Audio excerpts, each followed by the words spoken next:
Olá, uma ótima noite, sejam todos muito bem-vindos e bem-vindas ao Sinapse CL, o seu ponto de encontro de entrevistas, sempre às 7h30 da noite. Boa noite, César Calejão, tudo bom? Tudo bem, boa noite, Robs, boa noite para a nossa comunidade linda, é isso aí, vamos lá. Olha, hoje a gente vai conversar com o Rodrigo França, que já vai aparecer na nossa tela. Ele é diretor de cinema, ator, roteirista e também diretor de teatro. Rodrigo França, seja muito bem-vindo ao nosso Sinapse. Obrigado, muito obrigado. Estou muito feliz de estar aqui para a troca. Obrigado, Rodrigo, é um prazer falar contigo. Obrigado por aceitar nosso convite, querido. Rodrigo, você diz que está ressignificando o humor negro, né? Queria que você explicasse pra gente de que forma que você está fazendo isso, porque é muito delicado você rir da opressão, né? De quem sofre o racismo, do oprimido. De que forma que você está trabalhando? Quais são os seus maiores desafios neste ponto, hein? Primeiro, uma ideia da Val Bem-vindo, que é uma jornalista de Salvador, que criou um festival e somando muitos comediantes negros e negras que já vêm nessa pesquisa, nessa trajetória, né? Se a gente pensar que os maiores comediantes do Brasil têm uma história muito norte-nordeste, e é onde se concentra muita gente negra, né?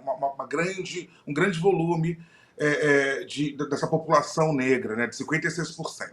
Uhum. Eu acredito que o humor é algo muito delicado, porque ele também é uma ferramenta de opressão. Imagina, eu fui um garoto dos anos 80, 90, né? O quanto se caçoava dos meninos e meninas negros e negras por conta de programas humorísticos. Eu costumo falar que o que a gente faz é o que a maioria da família preta, suburbana ou não, da periferia ou não, do morro e da favela, faz. Quando alguém cai, a gente não vai rir. A gente levanta e depois vai rir todo mundo junto, sabe? Eu acho que esse humor negro, ele claro que a gente ressignifica esse termo, né? Que é um termo que se constrói a partir de uma narrativa racista.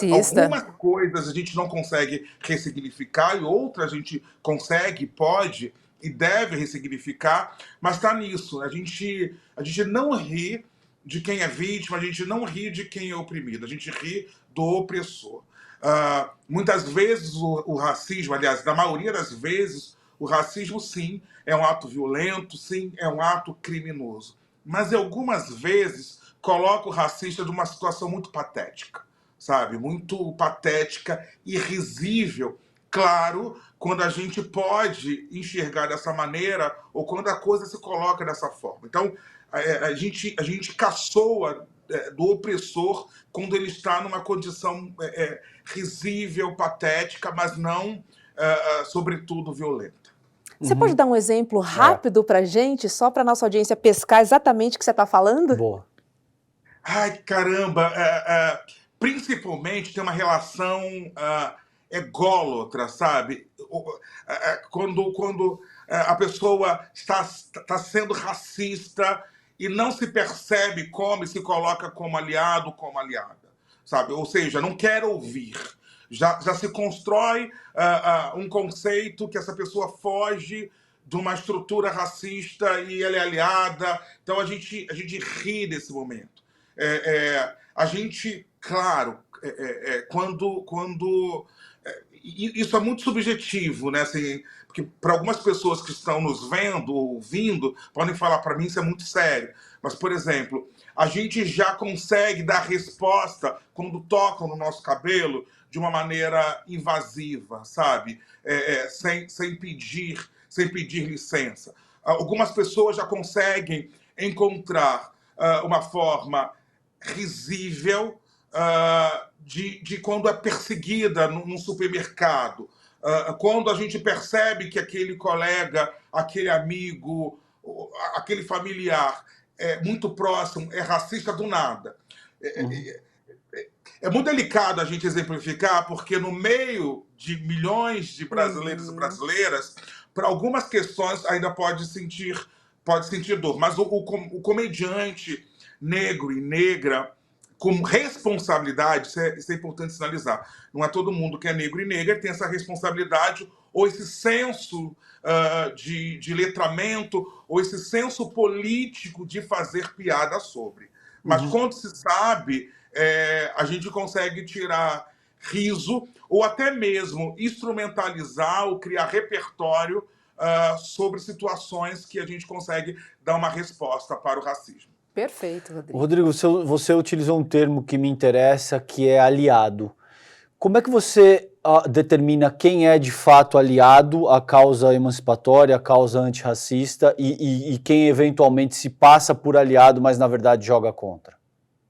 Eu acredito, assim, primeiro que há um erro de se autodeclarar como aliado. Acho que tem uma coisa de coletivo, de comunidade, tem uma questão do tempo. Não é porque trata bem o Rodrigo que vai tratar bem todos os negros e negras, principalmente quem está numa condição subalterna socialmente e economicamente falando. Primeiro é isso.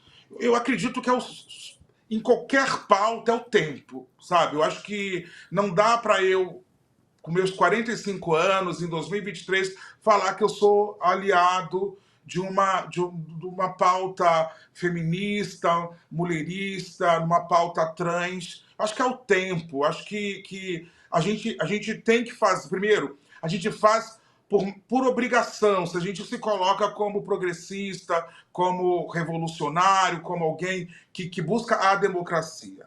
Isso eu tenho muito em mente. Mas eu acredito que é o tempo. Eu acho errado, eu particularmente, né? Alguém que fala, eu sou aliado da luta da pauta tal. Acho que é o tempo. Acho mesmo, estou utilizando até um conceito do sofismo, né? Acho que é o tempo. Acho que a gente está discutindo uma relação de poder, sabe? Eu acho que quando a gente vai falar sobre uma luta antirracista, a gente está falando sobre uma relação de poder. Até quando, ou até que ponto eu estou disposto a ceder, até que ponto eu estou disposto a, de uma certa forma, repensar a minha existência dentro de essa estrutura que é bastante perversa. Boa. E, Rodrigo, conta um pouquinho do início da sua carreira. Você teve um suporte muito grande da sua família, mesmo, né, optando por uma carreira em artes, né, em comunicação. Divide com a gente um pouquinho aí. Tem uma questão, assim, eu sou a segunda geração de quem passou pela universidade. Imagina, no Brasil, quando a gente pensa na população negra, eu tenho 2 graduações, cheguei até o doutorado, não concluí. Então, eu sou muito exceção da regra, e isso é importante sinalizar. Para não cair no sentido da meritocracia, se eu posso, todo mundo consegue, a meritocracia não existe no Brasil, é uma das maiores falácias. Isso é importante sinalizar. Então, na medida que eu sou classe média, que eu já caio num berço de classe média, eu posso estudar, sabe? Meus pais podem me dar a oportunidade de fazer. Imagina, quando meu irmão caçula, com 14 anos, começou a trabalhar escondido, foi um problema na minha casa. Porque meus pais sempre falaram, vocês vão estudar. Trabalhar só quando vocês chegarem à maioridade, vocês não precisam, e etc. Porque vieram de uma infância muito sofrida. Então, eu entendo o medo de alguns lares em relação à escolha de crianças, adolescentes e jovens em relação ao universo das artes. Ainda é uma estrutura muito delicada e muito frágil quando a gente pensa na questão financeira, na questão econômica. Então, eu com 12 anos, já estava matriculado numa oficina de artes, que é a Oficina de Artes Maria Tereza Vieira, que foi a papisa da arte e educação do Brasil. Ali já estava fazendo pintura impressionista, já estava fazendo escultura em pedra-sabão. Imagina, 12 anos, subúrbio do Rio de Janeiro, Penha, aquela máxima, né? O menino negro vai jogar bola ou vai vai buscar outras alternativas, principalmente concurso público, já que meus pais vieram e são do concurso público. Então, isso me coloca muito diferenciado em relação à maioria dos nossos e nossas. E também comprova que a gente precisa oportunizar, a gente precisa também discutir as questões financeiras e econômicas para que jovens possam trilhar seus sonhos. Eu posso dizer que meus pais me instrumentalizaram, isso não é barato, para que eu seguisse a minha carreira, sabe? Para que eu pudesse escrever, para que eu pudesse dirigir, para que eu pudesse abraçar qualquer gênero quando cai no meu colo, né? Uma peça, um filme, uma série. Mas, ao mesmo tempo, que eu gosto sempre de sinalizar, eu era uma criança com dislexia. Dislexia não tem cura, né? Essa dificuldade de aprendizagem, essa dificuldade de números, signos, que muitas vezes isso vai atingir cálculos, isso vai atingir a leitura e a escrita. Então, ter uma família amorosa e parceira, sabe, cautelosa, e de enxergar que a arte era uma forma de me comunicar ao mundo, né, com excelência, fez com que eu chegasse aonde eu cheguei e aonde eu quero muito ir, sabe? Eu acho que está numa relação e que também a gente vai esbarrar nessa questão da não preocupação de ter o que comer, isso é muito bom frisar, que faz com que se tenha uma tranquilidade para educar, para ouvir os filhos, para ter um seio familiar harmônico. Não estou falando de perfeição, mas estou falando de investimento, de acreditar que o seu filho, a sua filha, pode ser uma potência.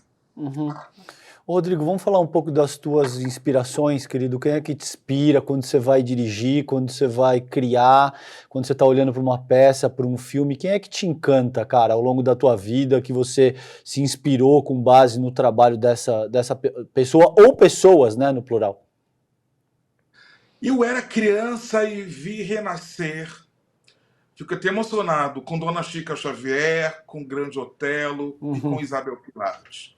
Eu vi ali 3 gigantes com personagens aquém do seu talento e que faziam, sabe, de uma maneira gigantesca. E ali eu falei, eu quero ser ator.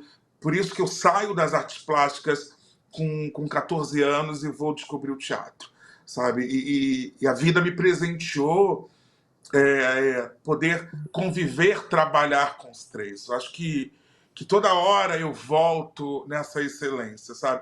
Essa cobrança, entre aspas, e que muito positiva, faz com que eu tente ser gigante, sabe? É isso. Acho que quando a gente fala sobre representatividade, está muito nesse olhar. Eu também quero ser, eu também posso ser. Todo o trabalho que eu venho, imagina, no meu primeiro filme eu dirigi Dona Léa Garcia, então eu tenho Uau. a minha primeira cena do meu primeiro longa foi com Dona Léa Garcia. Então Que responsa, hein, Rodrigo? eu olho os nossos mais velhos, as nossas mais velhas e penso, eu quero ser também grande, sabe? Eu acho que é uma audácia positiva. Tem uma artista que eu amo, que é uma geração antes da minha, que é a Carmen Luz, que é cineasta, que é bailarina, que é múltipla também. E a gente se encontra uma vez a cada 2 meses. Eu acho que todo mundo tem que ter a sua mestra, o seu mestre, sabe? Para puxar a orelha ou para falar tá no caminho certo. E aí a Carmen Luz fala para mim, erre, mas não erre como a minha geração errou. Então eu tenho um compromisso ancestral de avançar. Boa. Pô, eu queria. Posso nessa que eu acho muito burra, desculpa, é a tua vez, eu tô atropelando. É que isso é. O que isso significaria na prática quando você. Porque isso me interessa demais. Quando você diz, por exemplo, que ela te passa uma mensagem forte como essa, erre, mas não erre como a minha geração errou, cometa erros originais. Aonde você vê que estaria essa. Oportunidade, né? Isso, de errar de forma original, o que isso significaria na prática, na tua perspectiva? Eu acho que o primeiro erro que é o respeito, sabe? Eu acho que tem uma coisa de se entender como comunidade, de abrir espaços. Eu ainda pego um resquício de acreditar, tô falando geracionalmente, tá? Tá, De sim. acreditar que esse lugar do negro único é um lugar positivo, sabe? Imagina, eu comecei a fazer teatro em 92, se eu não me engano. Ainda era uma escola da violência, sabe? Se naturalizava o grito, se naturalizava a opressão. Eu acredito que muita gente de uma geração para trás aprendeu a reproduzir isso. Eu acho que está muito nas relações, sabe, do que se entende numa questão do outro, né? Eu não me permito e nem quero, e mesmo sendo dessa escola da violência, reproduzindo um sétimo grito. Não precisa, sabe? Eu acho que um erro, acho mesmo que um dos erros tá nisso, né? Eu acho que não dá para reproduzir aquilo que a gente critica, sabe? Eu vou errar, imagina, eu vou errar, mas eu não quero errar. E, Rodrigo, no seu trabalho há uma preocupação dessa conexão com temas contemporâneos, com debates atuais, porventura até temas políticos? Queria entender um pouquinho essa sua conexão aí, na sua mensagem em relação ao presente. O diretor Rodrigo, ele se mistura com o autor, com o dramaturgo Rodrigo. Há 10 anos eu começo de uma certa forma, eu rompo com a exclusividade do teatro hegemônico, desse teatro muito bem patrocinado. Significa que você tem um corpo artístico e técnico branco e uma plateia majoritariamente branca, né? De negro só tinha minha família e meus amigos. E eu em cena e às vezes a camareira, o segurança e só. E aí começo a pensar, porque a minha formação é filosofia. Eu começo a pensar que tudo aquilo que eu debatia em sala de aula, eu não conseguia exercer no meu palco, da minha arte. Todas as reflexões do contemporâneo. E falo, vou me aperfeiçoar. Eu dei um compromisso. Não tem como não citar Nina Simone em relação ao compromisso com a sociedade. Eu acredito que o artista ele tem esse compromisso, ele deve muito em relação à sociedade.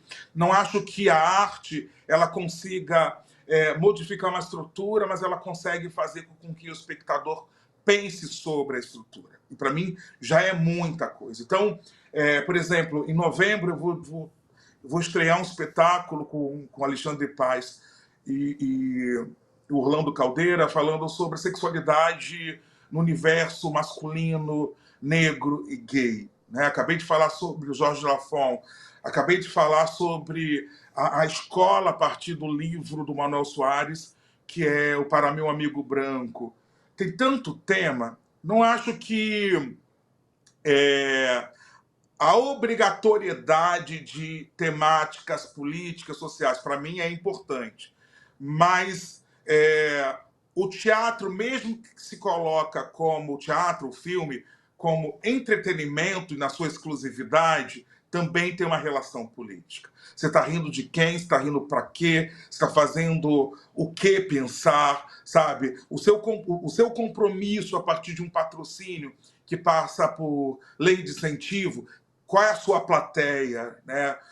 Eu acredito nisso, mas a minha arte cutuca alguma questão da sociedade. Eu não sei fazer diferente, não sei escrever diferente.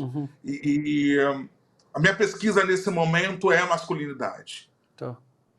Rodrigo, e como é que você sente a cena do teatro? Eu posso falar mais aqui de São Paulo, né, que é onde eu frequento o teatro. A gente já até teve essa conversa, né, Robson, acho que com a Zezé, não foi?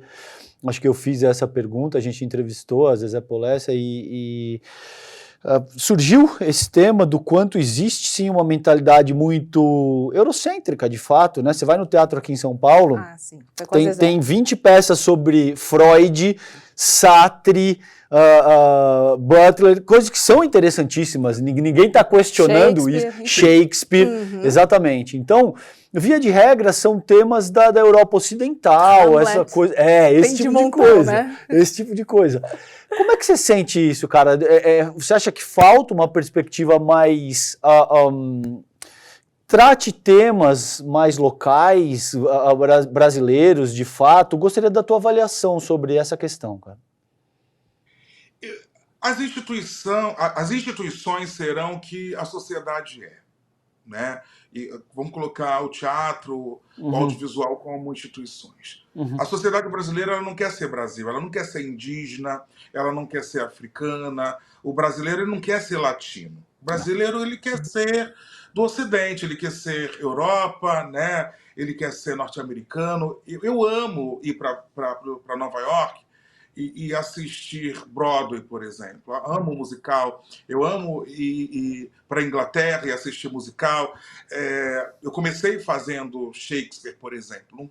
Não está nisso. Está numa relação de a gente preferir, na maioria das vezes, montar o gringo, né? Mas eu acredito que tem uma relação muito de uma construção quase idiosincrática de alguns artistas brasileiros, de falar assim, o meu sonho é fazer Hamlet, o meu sonho é fazer Macbeth, do que pensar o que a sociedade brasileira está esperando como narrativa. Se você pensa dessa maneira, você não vai beber na fonte gringa, sabe? Uma vez ou outra, mas fora que você deixa de oportunizar novos roteiristas, novos dramaturgos, novos escritores. Eu acredito que tem uma relação muito disso. É óbvio que eu tenho sonhos, né? Inclusive tem um projeto de eu fazer um solo como ator de Hamlet. Agora, quantos projetos eu faço pensando na sociedade para chegar e fazer Hamlet? Eu acho que está nisso. A gente não quer ser brasileiro, sabe? A gente não quer... Estou falando do senso comum e do que eu observo a partir dos meus colegas. E é isso, a gente vai educando a nossa plateia a um teatro único, que não é nosso. Aproveitando que você falou em roteiristas, em diretores, eu queria entender com você como é que está a representatividade e também a diversidade, principalmente para essas duas funções, Rodrigo. A gente vê muito, né? Enfim, quando a gente vê uma peça, enfim, um roteiro de alguma novela, que a gente vê muitas pessoas negras e pretas, geralmente a gente vê também temáticas, né? Racistas, antirracistas, identitárias. E aí eu te pergunto, esse bloqueio já foi quebrado, né? Assim, as pessoas já entendem que uma pessoa negra pode falar e escrever sobre qualquer assunto, assim como qualquer pessoa pode e deve escrever sobre qualquer assunto? Polêmica. Vamos lá. Uma das principais pautas do movimento negro, e eu quero reforçar sobre o movimento negro, porque a gente, no Brasil, acaba marginalizando, demonizando os movimentos sociais, e essa mudança ela não vem de dentro dos streams, das emissoras, essa mudança vem do movimento negro a partir do público. A gente está caminhando, mas a gente está longe. Se a gente pensar que somos 56% da população brasileira, e esse percentual a gente não vai encontrar nas salas de roteiro, nas direções e etc. Isso é importante sinalizar. Mas negar que estamos caminhando, que houve um avanço, significa negar uma luta histórica. Seria negar Abdias Nascimento, Dona Ruth de Souza, Zezé Mota, por exemplo. Mas as nossas pautas têm que passar também pela subjetividade. A subjetividade que nos coloca como humanos, a subjetividade que nos coloca como seres pensantes, seres que amam e assim por diante. Acredito que, estrategicamente, pela pressão social, a gente ainda vai debater muito sobre racismo, né? Mas quem pode falar, e eu posso falar, eu não posso cobrar da roteirista que está começando agora, eu posso falar porque eu já tenho uma certa estrada. Eu sempre cutuco as produtoras que também é racismo colocar as pessoas pensantes que são negras numa maneira exclusiva de pensar só o racismo. Porque a gente pode falar sobre amor, a gente pode falar sobre guerra, a gente pode fazer rir. A gente não precisa exclusivamente passar pela pobreza. A gente não precisa exclusivamente passar pela dor. A gente não precisa exclusivamente passar pela violência, pelo tiro, pelo racismo. Acredito que quem pode falar, que fale. Mas não dar para negar trabalhos que vão tocar nessas pautas onde a gente vai encontrar a maioria de negro e negra, né? Nessas condições, quando a gente pensa sobre, infelizmente, a questão numérica nas mazelas sociais. Mas eu já estou cutucando, eu quero falar sobre amor. Meus próximos projetos perpassam sobre afetividade, sabe? Boa. Você sabe que é genial essa tua fala, porque eu vi, Rob, recentemente um palestino, a gente está acompanhando isso que está acontecendo aí, e é um intelectual, eu não o conhecia, mas pela eloquência, pela forma como se conduz, dá para perceber que no mínimo é alguém que lê muito, que tem muita propriedade, e que me disse exatamente isso que o Rodrigo me disse. Ele falou, se vocês vão se referir à Palestina só como vítimas, ou de forma piedosa, não fale. Não poste absolutamente nada e chega, porque isso já deu.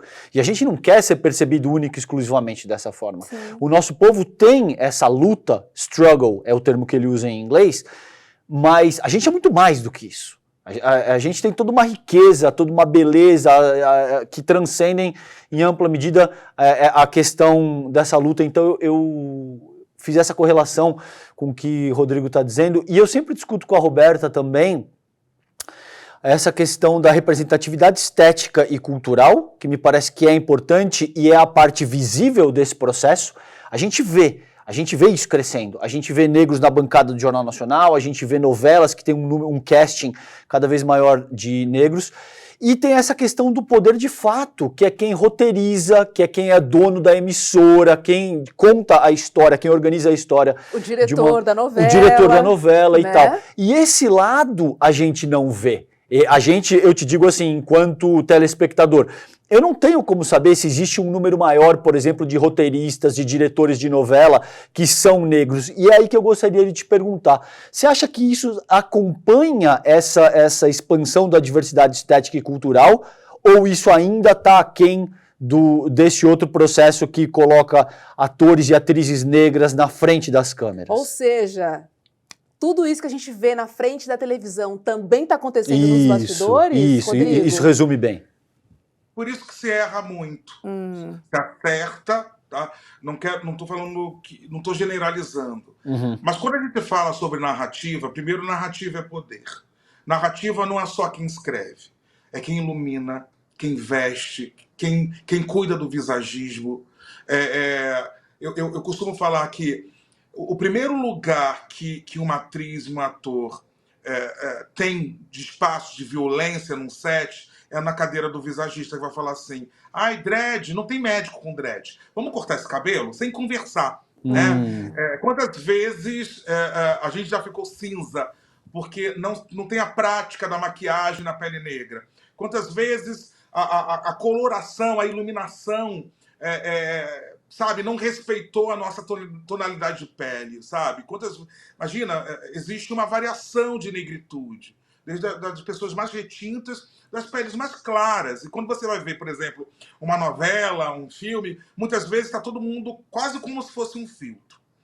Então há uma necessidade de estarmos nessa narrativa que ela é mista, sabe? Ela é plural, né?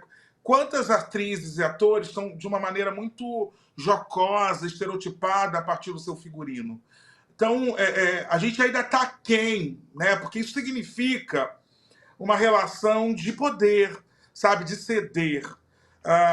Nós ainda não estamos nas grandes produtoras como quem assina o cheque e quem possibilita o contrato. Né? Quando a gente pensa, por exemplo, querem projetos de pessoas negras ou projetos correlacionados à cultura negra, mas muitas vezes os milhões de reais que estão ali para gerar, possibilitar o produto, muitas vezes esse valor não está na mão das pessoas negras, sabe? Então a gente ainda tem muito que caminhar.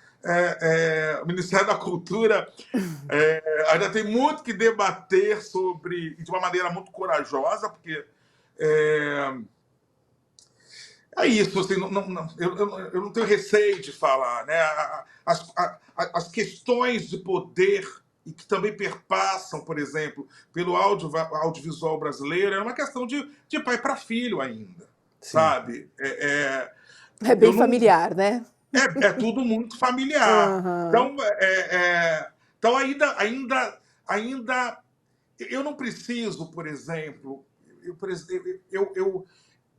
eu não preciso mais brigar, não está nisso. Hoje a minha equipe ela perpassa ali 99,9% de profissionais negros e negras.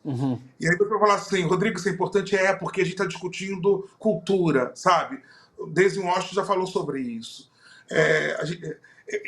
Rodrigo, eu não teria a audácia de dirigir um trabalho que falasse da cultura judaica, que falasse da cultura japonesa. É óbvio que eu vou errar. Rodrigo, mas tem pesquisadores, tem pesquisadoras, você pode estudar, eu vou errar. Eu não faço parte de tal contexto. E aí eu volto à reflexão, César, que você fez sobre ser aliado e aliada, sabe? Dessas pessoas que se colocam como progressistas que eu vou cobrar sobre essa visão de ceder, né? Por que vai dirigir? Você tem pessoas ali para dirigir. Para mim, continue me perguntando porque isso gera empregabilidade. Mas num Brasil onde 56% da população se autodeclara negro e negra, você falar que não conhece um diretor de fotografia negra é racismo. Você falar, eu não conheço alguém bom que faça o visagismo ou figurino. Meu Deus, nós estamos em todas as frentes, em toda a cadeia produtiva do audiovisual e do teatro e com excelência. É óbvio que quando essa formação, essa ocupação, essa profissão, ela começa a pedir uma formação caríssima, né, como uma diretora de fotografia, e que precisa, sei lá, ter um conhecimento técnico que perpassa uma lente que custa sei lá quantos $1.000, a gente não vai estar em grande quantidade, mas a gente vai estar.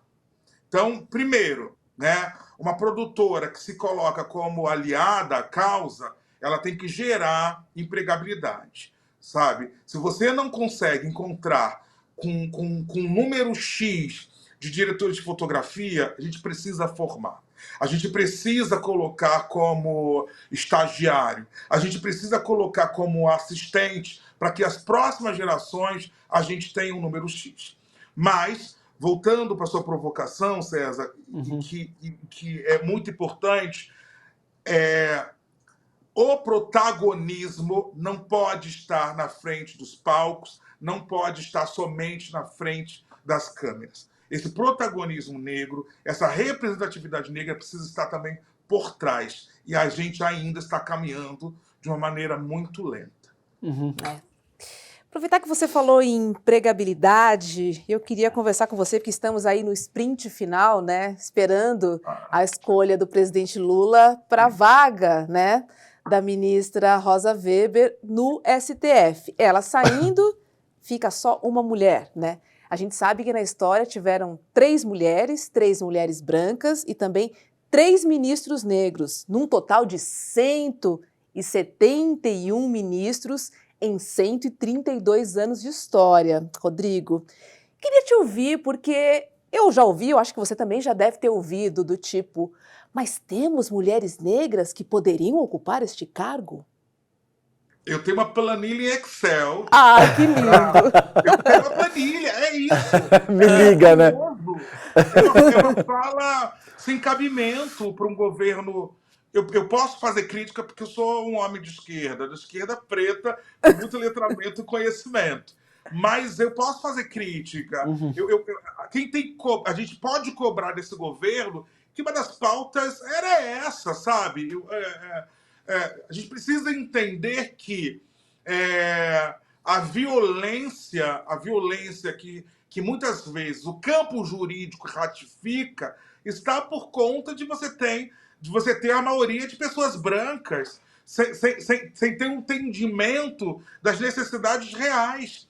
Como é que pode, no Brasil, você ter mais mulheres negras do que homens negros, mulheres brancas, homens brancos, e você não ter essa representatividade maciça do campo jurídico?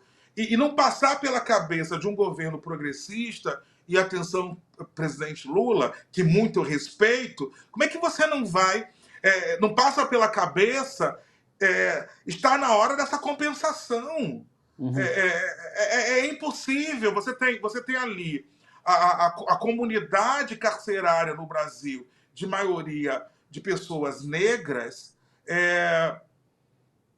na decisão jurídica de repensar esse martelo que bate, que dá a sentença, não racializar, não achar que isso é importante, não achar que raça é importante, não achar que gênero é importante. Tanto é importante que se coloca a partir de raça branca e a partir de gênero masculino. Então a gente precisa assumir.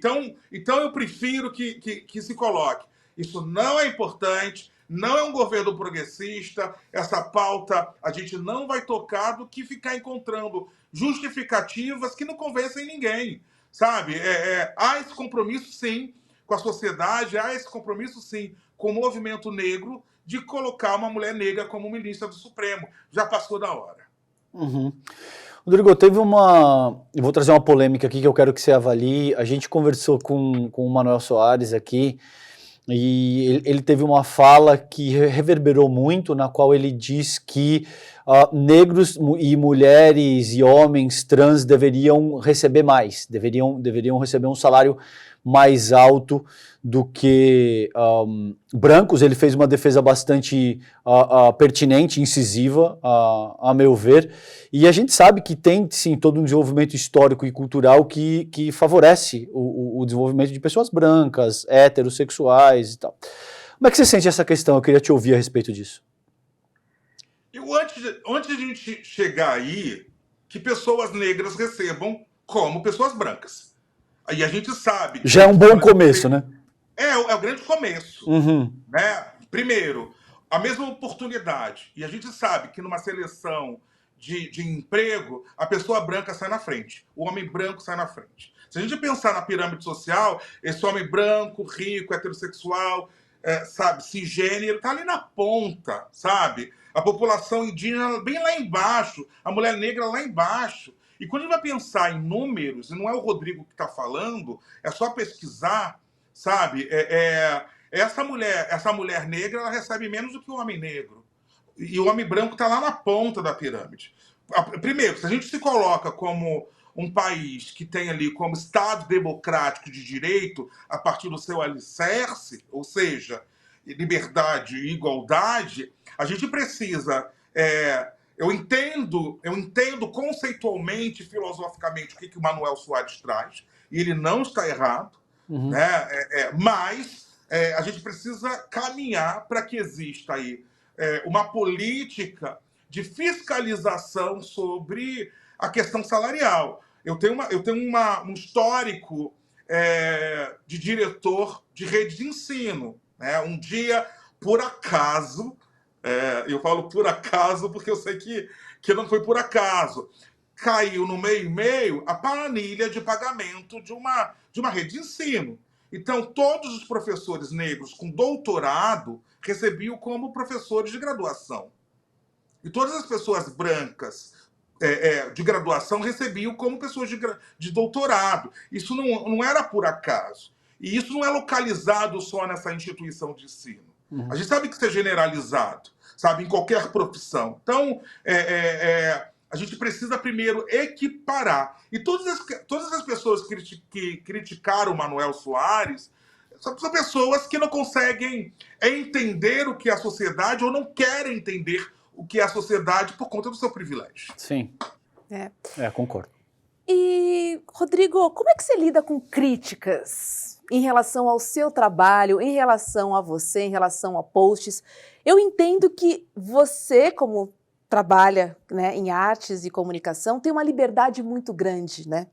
Mas, ao mesmo tempo, como você disse, tem uma plateia ali, né? Você fala com alguém, você se dirige a alguém. Então, ao mesmo tempo que você tem essa liberdade total, você sabe que tem alguém ali do outro lado que pode concordar ou não com você, independentemente da reflexão. Queria saber como é que você lida com o feedback negativo e também com o feedback positivo, né? Como é que você insere aí esse retorno que é tão importante aí para a gente caminhar, né?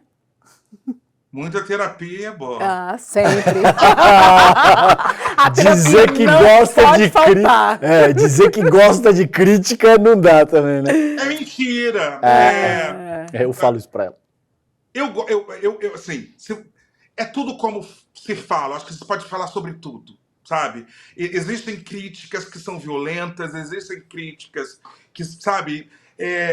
Eu costumo falar sobre cuidado, sabe? Acho que pode falar tudo. E, assim, pessoas, né?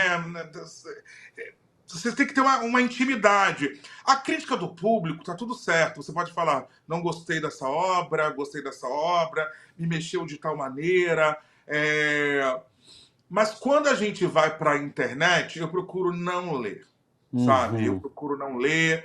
Quando eu leio, eu respondo tá, eu não bato boca, porque assim, vem um textão te criticando, e a pior coisa é a pessoa ler somente tá. Eu respondo tá.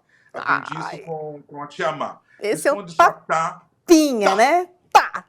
Ok. Boa. Um ok. Um joinha. Mas eu procuro não ler, sabe? Eu acho que ninguém paga aluguel no meu ori, na minha cabeça, sabe? É muito caro. Então, aquilo que vai me adoecer, aquilo que eu não tenho gerência, eu acabo deixando para lá, não é importante para mim. Agora, porque eu tenho esse cuidado, tantos trabalhos que eu assisto, trazendo agora para o audiovisual, para o teatro, então trabalhos que eu assisto, não concordo, e que não vou falar nada, sabe? As pessoas vão falar assim, o que você achou? Eu não tenho intimidade, vou falar assim, parabéns pelo seu trabalho, sabe? Eu sei que houve esforço, sabe? Eu sei que colocar um espetáculo, um filme, não é fácil. Agora, se você tem intimidade e eu sinto que realmente você quer ouvir, com o maior cuidado eu vou ter crítica. Agora, de tal maneira, sabe, que não tenha cuidado comigo, eu falo, faça o seu. Perfeito. Boa. Eu vou contar uma história para vocês dois. Eu não vou falar o nome porque vocês conhecem a pessoa e exatamente eu vou ter esse cuidado que o Rodrigo está propondo. Me convidou para uma peça e eu fui na peça. E é uma peça muito grande, muito conhecida, uma montagem e tal, que tem muito recurso. Eu não vou dar mais detalhes porque vocês podem acabar.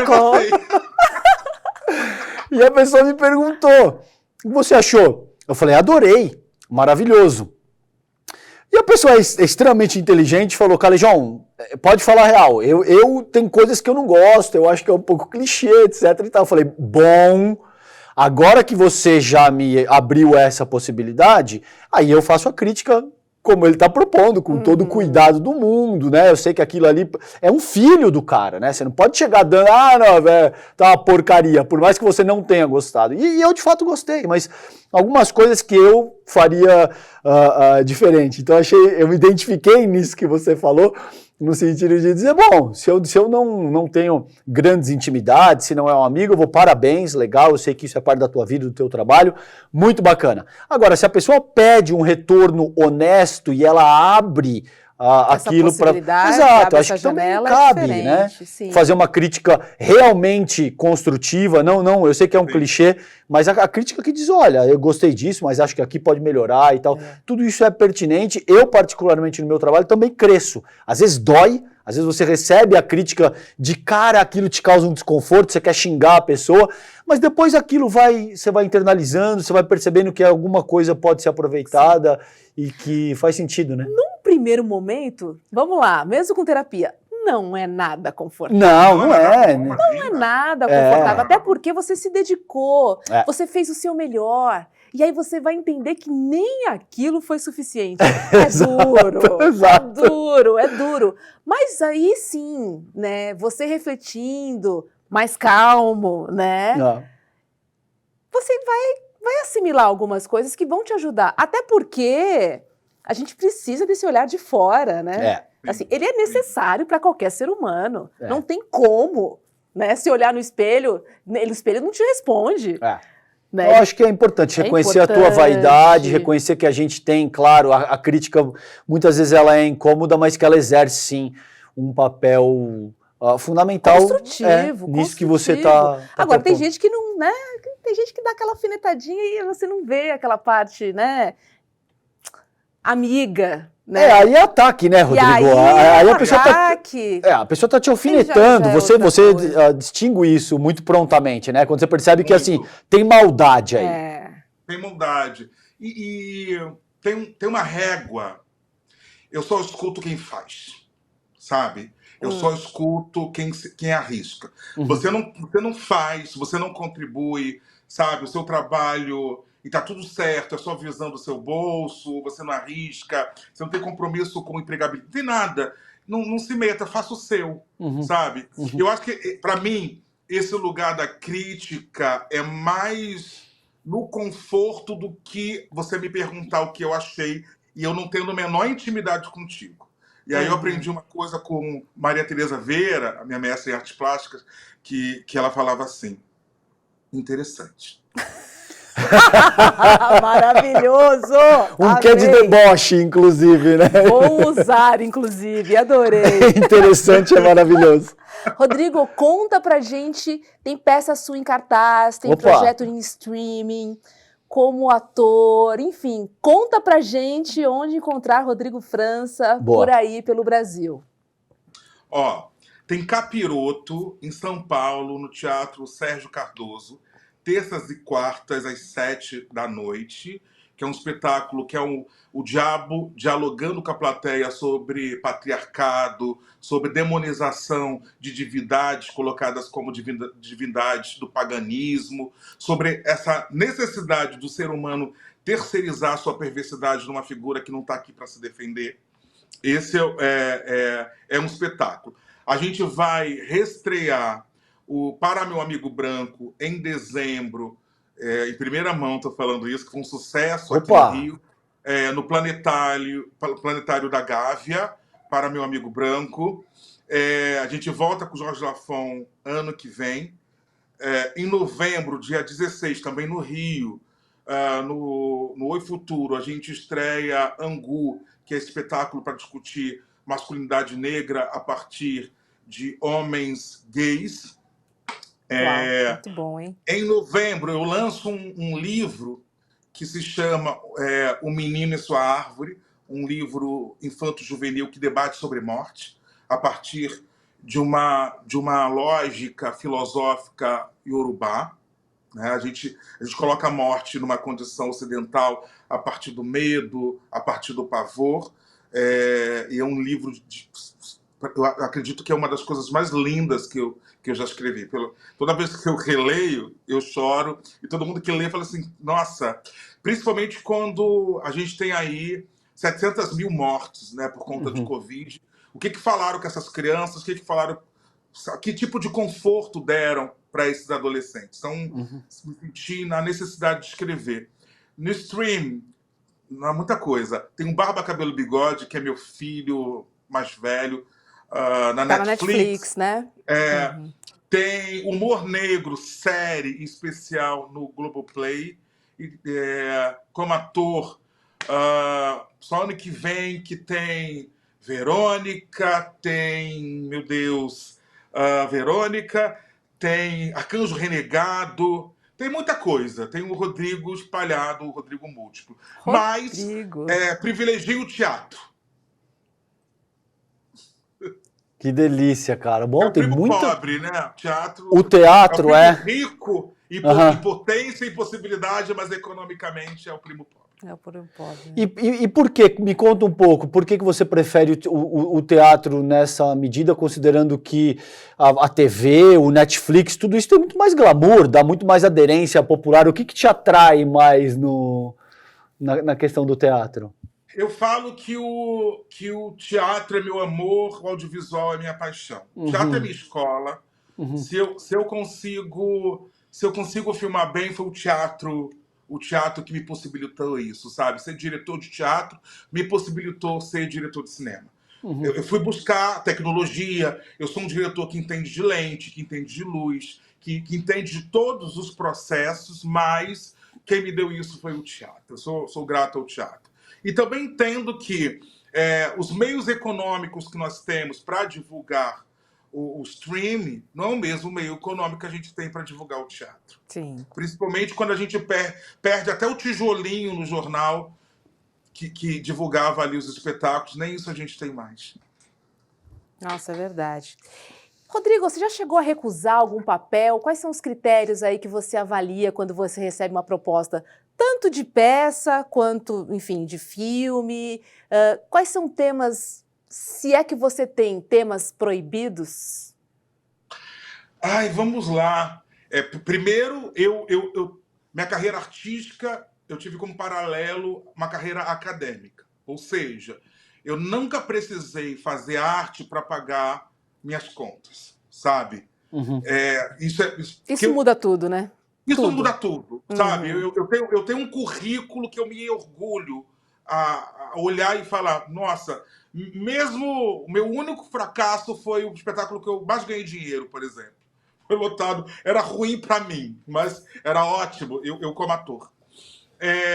Então isso muda tudo. Então eu posso recusar, porque, né, é diferente de um artista que tem família e que a sua única forma de ganhar dinheiro é a sua arte, né? Hoje eu vivo exclusivamente do meu trabalho artístico. Não dou mais aula, só dou palestra. E hoje eu posso... não é que eu não possa segurar numa arma, mas tem que fazer todo um sentido, sabe? Eu não vou corroborar com o estereótipo desse homem negro violento, desse homem negro raivoso. Eu tenho muito cuidado. Inclusive também no teatro. Que, por exemplo, só para contextualizar, eu acredito muito na arte como denúncia. Tudo bem, né? Mas que tipo de exemplificação a gente vai deixar para as novas gerações se a gente aponta somente o homem negro como esse que abandona a sua companheira, esse que está de uma maneira numérica no alcoolismo, etc. Então, esse tipo de narrativa não me interessa. Eu posso fazer um traficante? Posso. Mas tem que ter outro personagem negro que é o contraponto desse traficante. Eu não só examino o personagem, eu examino se tem um contraponto de personagens para que tragam ali exemplificações positivas. Tá, ou seja, o enredo de uma forma mais ampla e a mensagem que aquilo vai traduzir, né? Sim. A gente está caminhando aqui para os minutos finais, mas tem uma questão que eu não posso deixar passar contigo, que é o seguinte: a gente eu e a Hobbs tivemos essa conversa que eu vou te propor aqui com diferentes pessoas e cada vez surge uma perspectiva diferente, que é os limites da arte, se eles existem ou não. A gente teve entrevistado aqui que disse que não, eu acredito que a arte não tem que ter nenhum limite, inclusive o que quer que seja, coisas assim violentas, absurdas, que remetam a regimes totalitários, então. e que a arte não pode ser censurada nesse sentido. Ela tem que tolerar, ela tem que ser utilizada para veicular o que quer que seja. E algumas outras pessoas, aí eu me incluo nessa lista, acreditando que esse escopo deve ser quase infinito, mas que deve existir, em última instância, algum limite para preservar a vida humana, a integridade humana. Como é que você sente essa questão, Rodrigo? Aí entra o professor de Direitos Humanos Fundamentais. A liberdade de expressão não é um cheque em branco. O que meu limite é a legalidade. Eu não posso chegar num cinema lotado e gritar, tá pegando fogo, sem estar pegando fogo, porque achei que eu deveria me expressar dessa maneira. Eu vou causar um crime, as pessoas vão sair correndo. Então, debater o limite do humor, debater o limite da liberdade de expressão é a partir da legalidade. Uma piada racista é racismo, e racismo é crime. Uma piada transfóbica, homofóbica, misógina, isso tudo está beirando ali a criminalidade. Então eu deixo de fazer arte para ser um criminoso, ponto. Não é o Rodrigo que está falando, é a Constituição brasileira. Perfeito. É o Código Penal brasileiro. É isso, é isso. A nossa liberdade vai onde não atrapalha o outro, né? Eu acho que isso tem que ficar muito, muito, muito claro, assim. Eu me incluo nesse pacote, né? Nessa segunda leva do César, e que tô junto contigo também, que não dá para ser, numa sociedade, algumas regras precisam ser respeitadas, né? Isso não significa que você não tem opção, muito pelo contrário, né? Mas de maneira geral, se a gente não tiver essas regras, como é que fica, né? Concordo. Então, eu acho que a arte, por mais que ela tenha toda a sua licença poética, né, e a liberdade que lhe é peculiar e necessária, ela precisa desse olhar, porque isso é um cuidado também com a outra pessoa. A gente nunca sabe quem está ouvindo a gente. Né? E eu acrescentaria o seguinte, por vezes, para mim pelo menos, a arte pode e deve questionar a legalidade. Porque a legalidade, muitas vezes, é uma construção de quem visa oprimir. Nesses casos, a meu ver, a função da arte é questionar a legalidade. Mas a arte não pode passar por cima da dignidade e da decência humana. Então, para isso, a meu ver, não existe exceção. Se você vai utilizar a arte para massacrar, para humilhar, para debochar de outros seres humanos no sentido pejorativo do termo, aí, de fato, isso para mim não é aceitável. Mas para questionar a legalidade, quando a legalidade atua como um dispositivo de opressão, a arte deve se prestar esse papel. E a gente tem, né, casos de suicídio, enfim, a gente tem, assim, uma lista aí de fatos tristes, né, por conta da arte mal utilizada. Que temos responsabilidade, e só para somar, quando cai no meu colo, numa sala de roteiro, numa sala de ensaio, uma problemática, eu amo. Porque o artista tem que ser, no mínimo, inteligente. Levar para casa a problemática para tentar resolver. Então, eu não enxergo também como censura. Não pode, vamos pensar numa alternativa que contemple a legalidade. Ou bom senso. É isso aí. Rodrigo França, que gostoso conversar com você. Maravilhoso, maravilhoso. Você é uma potência, cara. Parabéns, muito gostosa a conversa contigo. Passou muito rápido. Obrigado. Eu tava tenso, hein? Imagina! Vai pro palco, fica tenso de participar do Sinapse? Para! Não, você foi perfeito, cara. Muito gostoso o papo. Saiu feliz. Delícia. Saiu feliz. Muito que obrigado. Bom. Sucesso, merda pra você. E olha, sorte na vida. Eu acompanho bastante seu trabalho, enfim, vou ficar de olho. Adoro o humor negro, recomendo para todo mundo que assista. É muito legal. Eu racho o bico. É muito bacana. Parabéns pelo projeto e pela ousadia do projeto. Acho que ele foi bem disruptivo nesse sentido, Rodrigo. Fico muito feliz e que a gente, enfim, que venha essa nova geração, uma nova safra de diretores, de roteiristas, de pessoas potentes e que, enfim, de novo vou reforçar porque é importante, assim. As pessoas podem falar sobre tudo o que elas quiserem, né? Vamos tirar do rótulo, né? As pessoas precisam e elas merecem ter esse espaço, assim como todas as outras. Um beijo. Obrigada, beijo, viu? Querido. Beijo, Roberta César. Beijão, obrigado. Valeu, um beijão, tchau, tchau. Falou que ficou nervoso de conversar com a gente, vai pro palco. Encena, mas foi muito boa a conversa, dirige artistas e atores e tudo mais. Que papo gostoso, né? Muito gostoso. Rodrigo é uma potência. Passa rápido. Ele é uma potência. Eu conheço ele há muito tempo, a gente já se esbarrou em algumas festinhas, assim. Sim. Mas em festinha você não conversa, né, César? Você joga, conversa fora. Mas essa foi a primeira vez que a gente conseguiu conversar de fato sobre temas tão importantes e tão verdadeiros, no sentido de você se abrir, né? Ele foi muito transparente, né, no posicionamento, uma calma gostosa, né, que vai te envolvendo. É muito legal, muito legal. Muito gostoso. Foi muito bacana. É isso, vamos para a programação do ICL, que começa às 7 da matina, com Leandro Demore e o seu Desperta. Olha lá, Leandro Demore das 7 às 8, lendo e analisando as principais notícias do dia, para você sair de casa muito bem informado, meu amigo. E logo depois tem ICL Notícias, primeira edição, das 8 às 10h30 da manhã. E aí, à noite, às 7h30, em ponto, tem o nosso encontro aqui no Sinapse, sempre trazendo convidados e temas diversos aí para a gente poder conversar, aprender, concordar e discordar. Tudo isso está no pacote. Boa, Robson. Boa noite para você. Beijo, boa noite para você, obrigada pela companhia e até amanhã aqui no Sinapse ICL. Fiquem bem, um beijo. Beijo. Oi, eu sou Heitor Barsalini, professor do curso A História da Alimentação no Brasil, aqui na plataforma do Instituto Conhecimento Liberta.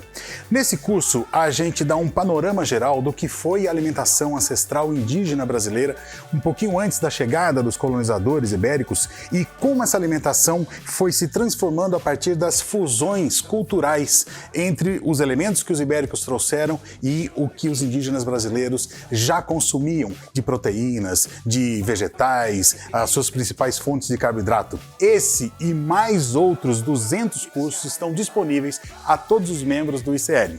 Então espero você para o nosso curso A História da Alimentação. Olá, eu sou a Dani Vidotti, sou professora de Yoga e Meditação e aqui no meu curso Bem-Estar Profissional você vai aprender diversas maneiras de cuidar de você dentro do ambiente de trabalho. A gente vai falar sobre autoconhecimento, vai aprender maneiras de gerenciar melhor o estresse, a ansiedade, evitar os esgotamentos, evitar chegar num burnout. E se você já teve um burnout, esse curso também é para você, porque você vai aprender maneiras de não retornar àqueles antigos padrões. Aqui nesse curso, você vai aprender a trazer equilíbrio físico, mental e emocional. Tudo isso vai colaborar para o seu melhor desempenho dentro do ambiente de trabalho, trazendo motivação, mais energia, mais foco e até clareza mental. Faremos também diversos exercícios práticos e eu espero você. O curso já está disponível aqui na plataforma do Instituto Conhecimento Liberta. Vamos?